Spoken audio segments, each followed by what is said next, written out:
Hello, sir. Satan's secretary.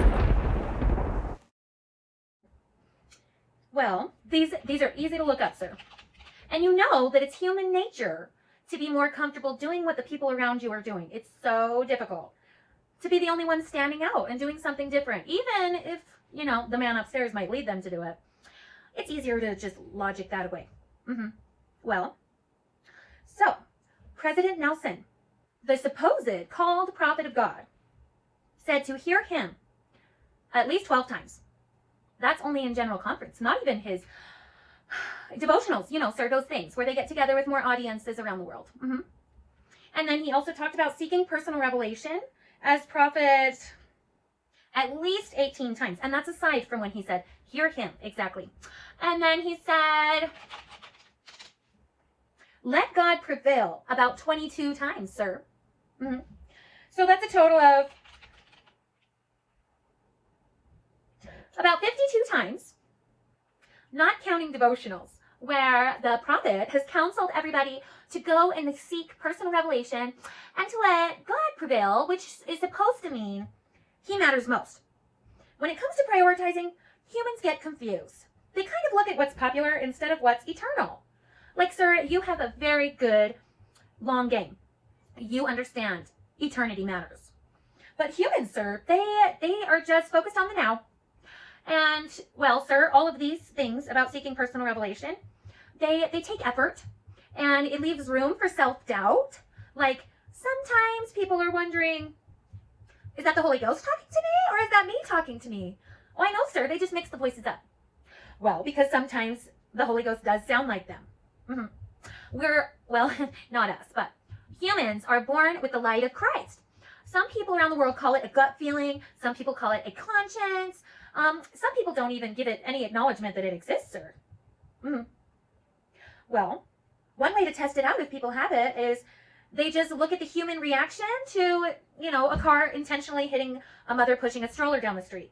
Even the most vile criminals can look at that and see, that's wrong. There's something inside them that tells them that. So people like validation. They need validation from people that they see around them because their opinion matters, because they have to actually deal with seeing it. So when it comes to seeing something, they trust their human senses more than their spiritual senses. Yeah. They don't put the effort into getting that relationship with the Spirit and experimenting on the Word as Jesus has counseled them to do. It's kind of like the DARE program. Oh, sir, it's something that just used to be in the kids' elementary schools. DARE to keep kids off drugs, drug abuse resistance education. They would tell children how to practice the response that they'll give if they're faced with a difficult situation, sir. Yeah, they stopped teaching that, though. So now when people are faced with a difficult situation, they kind of look around to see what their peers are doing before they make up their mind if they're going to do it, not do it, and how they'll think about it. Oh, a lot of them rely on the news to tell them what they should think about something. Well, so they see the prophet get a shot, and they're like, well, now I don't have to pray about it. Because if the prophet can get it, I can get it. Like, why would God tell the prophet to do something that's bad? So I should get it because then I'm good. I'm covered. They kind of forget that historically, God has absolutely given a prophet different direction than the individuals of the church. Yeah. Well, I don't know, sir. A few examples here. We have Abraham commanded to sacrifice his son Isaac. I mean, can you imagine if all the fathers out there were just watching Abraham and they started packing up their donkey to take up the mountain and go kill their children? Yeah. Well, that would be a little awkward when they discovered that they weren't supposed to follow him. Okay. And another example is murder. So God commanded Nephi to chop off Laban's head. Can you just imagine if everybody else was just looking at Nephi and they were like, hey, I know a guy that's keeping my stuff. I should go and chop their head off because the prophet did it. Yeah. Yeah. Oh, yeah, sir. That would be a little interesting when they face Judgment Day and realize, okay. Well, the prophet will never lead the church astray on eternal consequential matters, doctrine.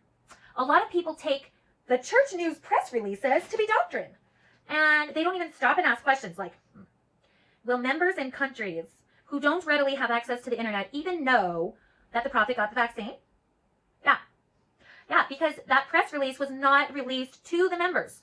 In the Healing Power of Gratitude message in November, the prophet made sure every member got it.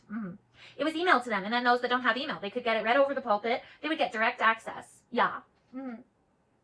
People don't like comparing, though. They don't like testing the prophet to know if his words are coming as a man or if they're coming from God.